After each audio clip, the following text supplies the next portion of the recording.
On the morning of January 9, 1997, as she walked from a friend's apartment on the second floor to her grandmother's apartment on the sixth floor of the Cabrini Green housing project in Chicago, a little girl who would become known as Girl X had her innocence stolen from her, was strangled, had gang signs scrawled on her body, roach spray was sprayed down her throat, and she was left unconscious in a stairwell.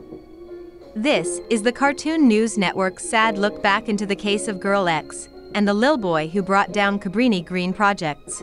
Children were out playing and others were already on their way to school when Annette Freeman and her 7-year-old son, Dantrell Davis, grabbed each other's hands and started walking the 100 feet from their apartment building to Jenner Elementary, a neighborhood school in the middle of the Cabrini Green public housing development.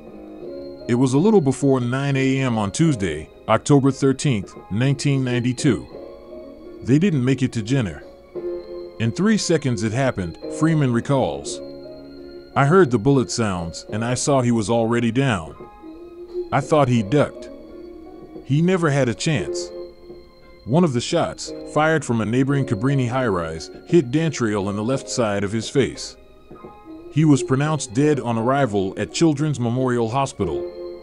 Chicago, along with most other major cities, was struggling with an epidemic of violence at the time.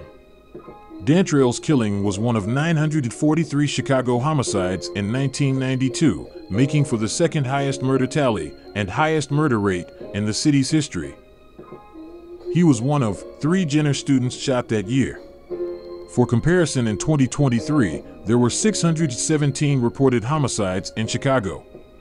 Yet, the shooting death of a 7-year-old on his way to school exposed just how routine and random the violence had become, especially in parts of the city where the buildings and streets were crumbling, the jobs were gone, and mothers were left trying to raise their children as gang conflicts raged around them. The killing provoked outrage that cleared the way for a radical shift in the nation's approach to housing for the poor, forever altering not just the landscape of Chicago, but urban policy nationwide.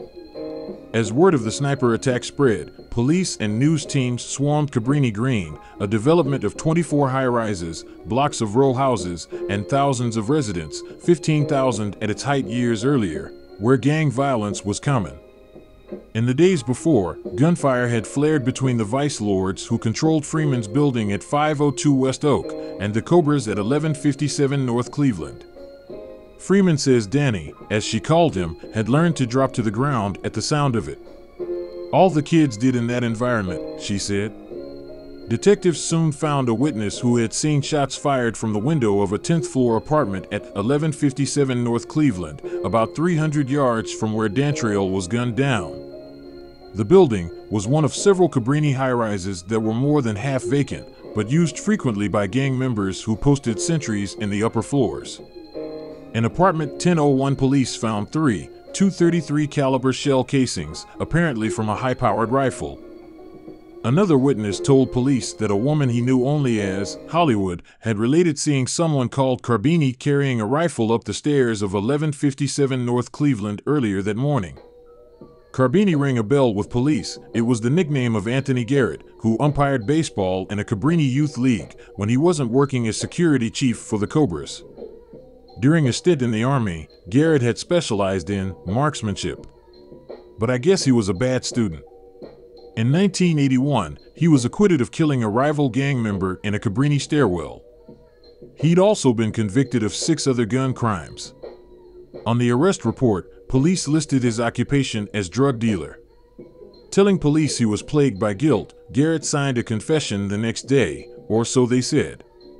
Garrett would later claim he was beaten and forced to sign, but the statement aligned closely with what police had heard from the witnesses.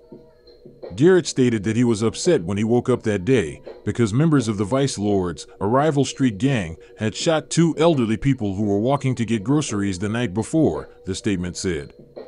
Intent on returning fire for fire, he went to 1157 North Cleveland, where the Cobras stored an AR-15 semi-automatic rifle in a 10th floor apartment. After making sure the gun was loaded, Garrett went to an open window in the bathroom that offered a direct view of 502 West Oak. Milling in front of that building were half a dozen young men he knew to be gang rivals. After he saw the Vice Lords, he fired 2 to 3 shots at them from a standing offhand position. Garrett then left the apartment. On his way downstairs, he gave the rifle to an unnamed shorty and headed home to his own building, where he hung out with some friends for several hours, but Garrett soon learned he hadn't hit any gang foes. According to the confession, he told the CHA security guard, "The police are looking for me for shooting that kid." FYI, Annette Freeman, Dantrail's mother, was Jerome Shorty Freeman's niece, who was king of the BDs, but that was just an unfortunate coincidence. There is no evidence that Garrett targeted 7-year-old Dantrail because his great-uncle was a gang leader, but it highlights the vicious cycle of violence that existed in Chicago's high-rise projects. Anthony Garrett was sentenced to 100 years in prison for the 1992 murder of Dantrail Davis. 50 years earlier in 1942, the Francis Cabrini homes, which were 2-story row houses, with 586 units in 54 buildings, was completed. Initially, only war workers who earned less than $2,100 a year, which is about $33,000 today, were able to live there. The Cabrini homes were named for Saint Frances Cabrini, an Italian-American nun who served the poor, and was the first American to be canonized. These projects were built on cursed grounds from the start, as the Cabrini Green section was formerly known as Little Hell since the late 1860s. The name was fitting because this was Chicago's first slum, first gangster neighborhood, and first all-around hellhole in the city. All the gang banging, drug dealing, vice, illegal gambling and excessive murder all started here on these grounds, and the neighboring Goose Island area. The Chicago Irish Mafia and the Chicago Italian Mafia were both born out of these streets in Little Hell. The worst area was Death Corner, at Oak Street and Milton Street, now Cleveland Street, where about 30 murders occurred annually, as gang members would walk right up to someone and shoot them in broad daylight, while onlookers kept their mouths shut when police asked questions. Many dilapidated slum houses occupied by Italian families were bulldozed down to make way for these new row houses, and the vast majority of the Italian community that was being replaced would not even qualify to live in these new projects due to criminal backgrounds, unstable income, or terrible credit. In the 1940s and 50s, the applicants to live in Cabrini Green were screened very carefully before being selected because CHA wanted residents that were poor, but not too poor, and also not people that were unstable.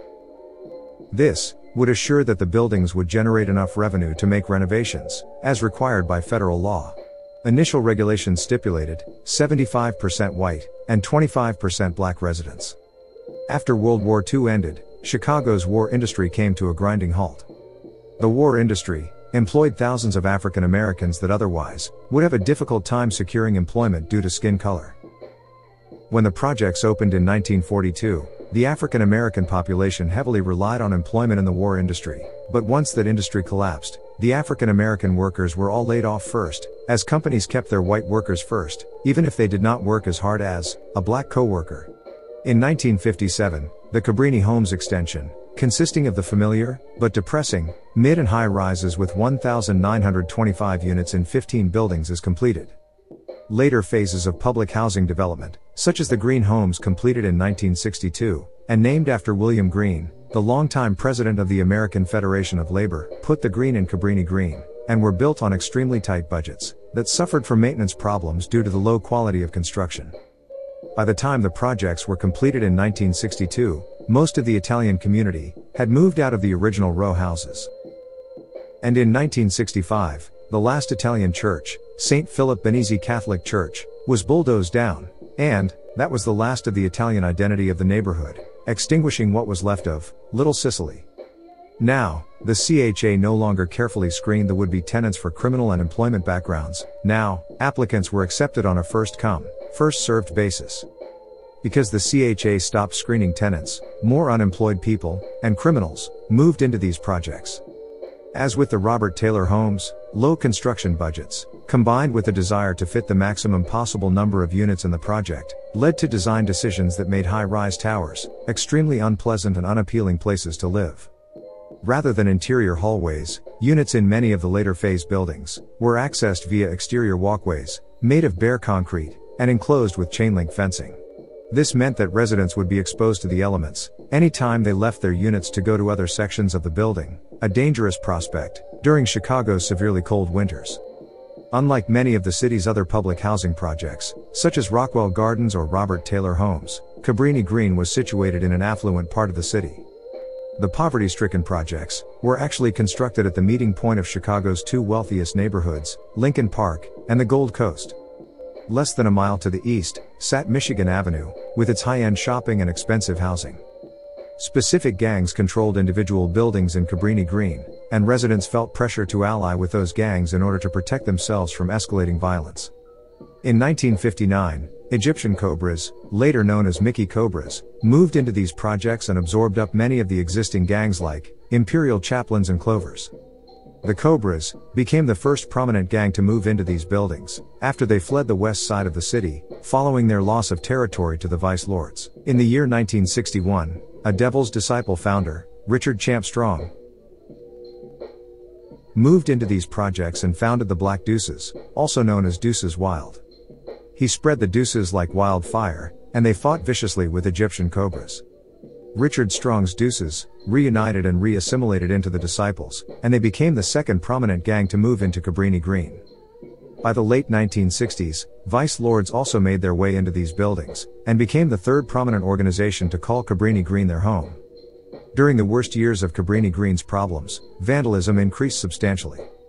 Gang members and other vandals covered interior walls with graffiti and damaged doors, windows, and elevators. Rat and cockroach infestations were commonplace.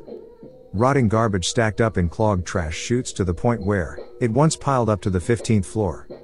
And basic utilities like water, electricity, etc., often malfunctioned and were left in disrepair. On the exterior, boarded up windows, burned out areas of the facade, and pavement instead of green space, all in the name of economizing on maintenance, created an atmosphere of decay and government neglect. The balconies were fenced in, to prevent residents from emptying garbage cans into the yard, and from falling or being thrown to their deaths. This created the appearance of a large prison tier, or of animal cages, which further enraged community leaders of the residents. In 1966, Gautreaux vs. Chicago Housing Authority, a lawsuit alleging that Chicago's public housing program was conceived and executed in a racially discriminatory manner that perpetuated racial segregation within neighborhoods, is filed. CHA was found liable in 1969, but a consent decree with the Department of Housing and Urban Development was not entered into until 1981.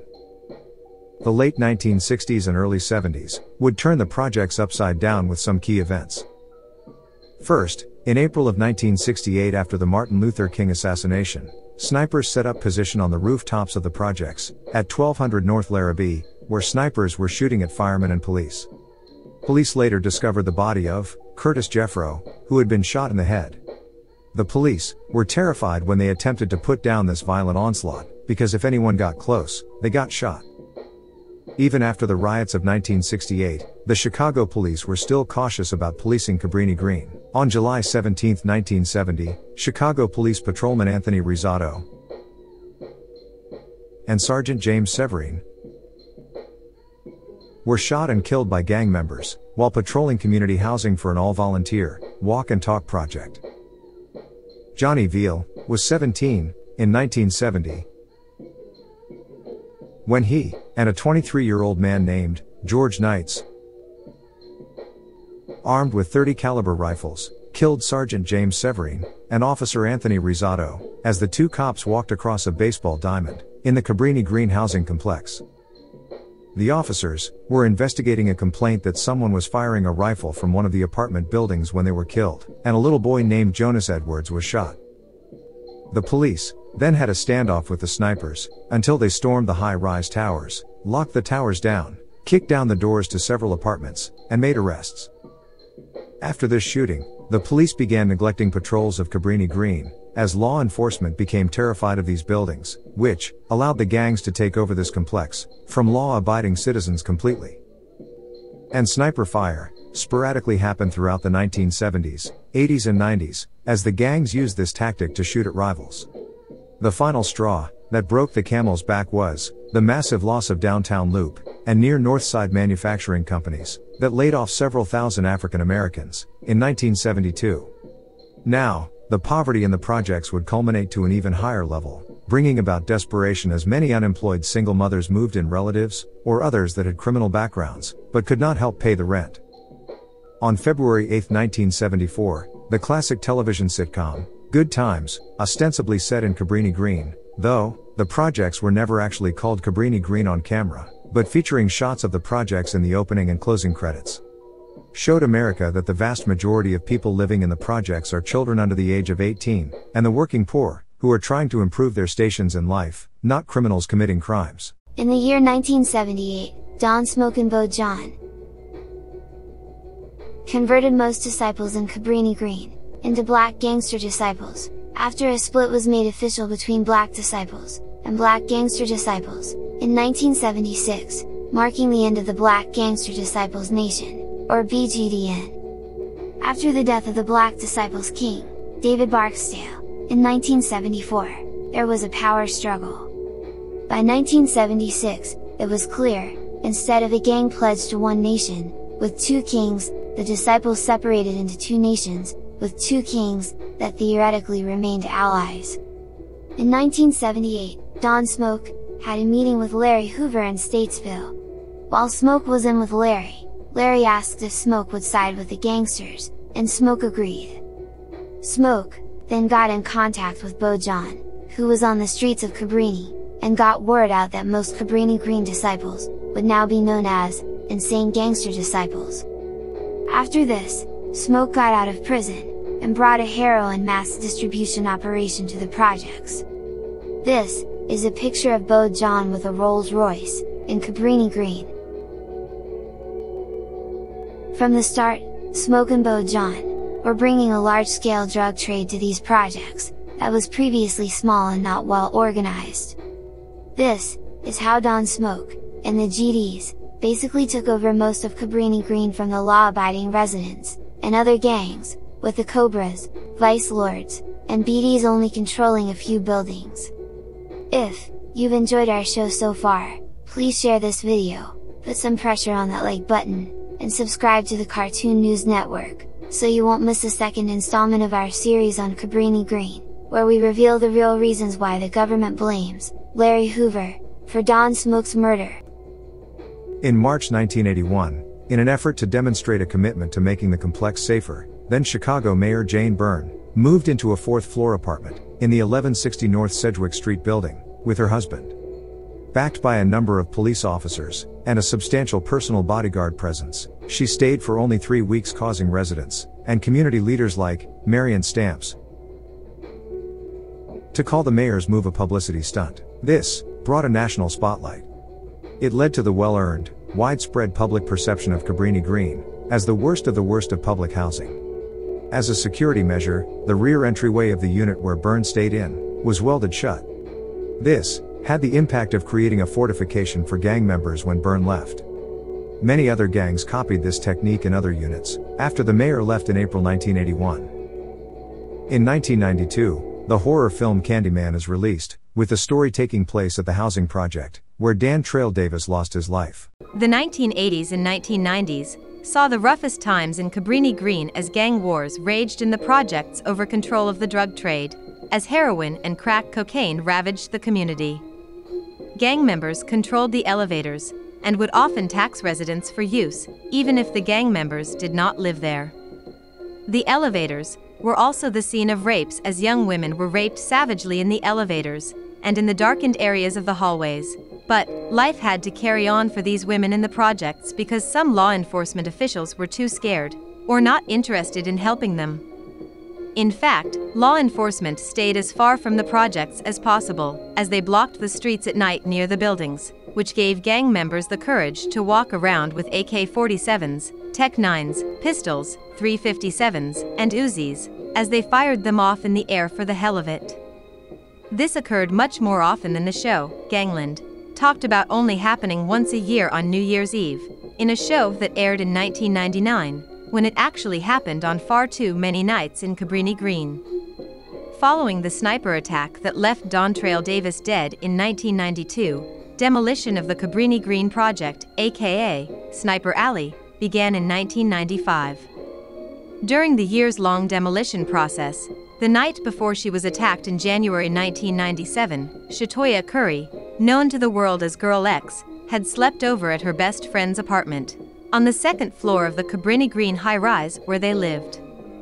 10-year-old Chevante Fluker remembered that the girls, as usual, stayed up much later than they should have on a school night, to well after 1 a.m.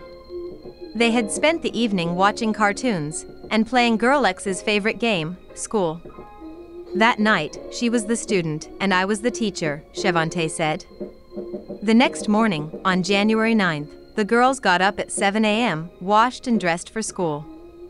Chevante was still in her room when her friend headed out the door an hour and a half later.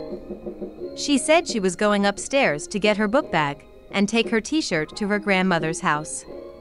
Chevante Fluker did not see her 9-year-old friend, Shatoya Curry, at school that day.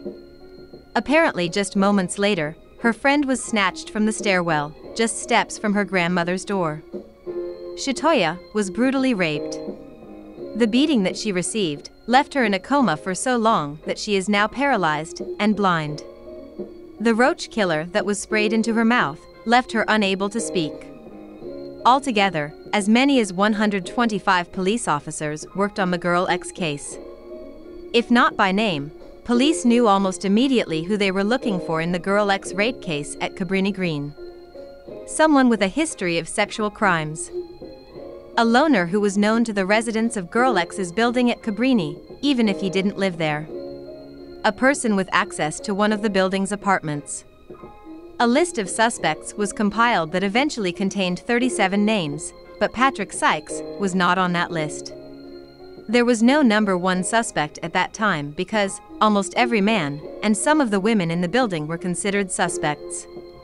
Possible gang involvement was investigated, but no connection was ever established, despite the fact that police found a pitchfork and the letters GD scrawled on her body with a marker. So, the police weren't the only ones searching for Girl X's attacker. The gangster disciples, the primary gang in Cabrini, were so incensed that their letters were scrawled on the girl's stomach that they ordered members to find the attacker. But the gang made at least one mistake.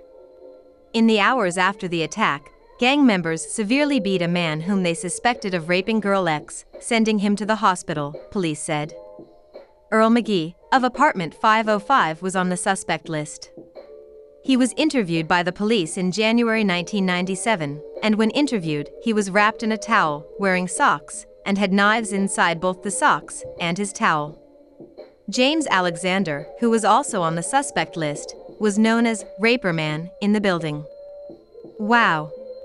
Wow. Wow. Can you imagine living in a building with a person known as Raper Man? His apartment, number 608, was searched by the police, but he had a solid alibi. Also on the suspect list were Carl Morgan, Torricelli Johnson, and Leon Maddox, who had been a previous police suspect in an earlier assault on Girl X's cousin. 2 months after the attack, in mid-March 1997, the police attempted to interview Patrick Sykes in apartment 504 of Girl X's building. His ex-girlfriend, Tina Stokes, told the officers that he had moved out and gave them his new address. Police noticed inconsistencies in his statements when interviewed, and he failed a polygraph test. Patrick Sykes previously had been sentenced to 6 years in prison for a 1992 knife-point attack on a 17-year-old girl. He was released from prison after less than a year and released from parole in 1996.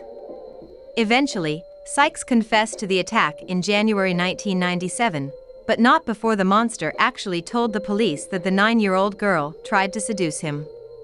Patrick Sykes' arrest at least gave Shatoya Curry's grandmother the peace of mind that she was no longer living with her grandbaby's rapist. By March 2001, Shatoya Curry was able to communicate using an eye gaze system. The eye gaze system is commonly used for people who cannot see or hear. The system relies on each individual's yes, no response. For Shatoya, her eyes would go way up, indicating yes, and for no, she would shake her head and look down. She used this system to testify at trial. Patrick Sykes was sentenced to 120 years in prison. On March 30, 2011, the last high-rise building was demolished in Cabrini Green, with a public art presentation commemorating the event.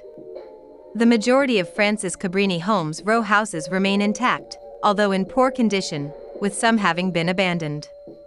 This picture shows that most of the area where the project formerly stood has been converted to expensive townhomes and apartments. The Cartoon News Network will continue our series on Chicago's worst places to live with our video focusing on the Robert Taylor homes. But not before we conclude our series on Cabrini Green with a revealing look into the murders of GD leaders from the project, Don Smoke and Big Chuck Dorsey. Thanks for watching.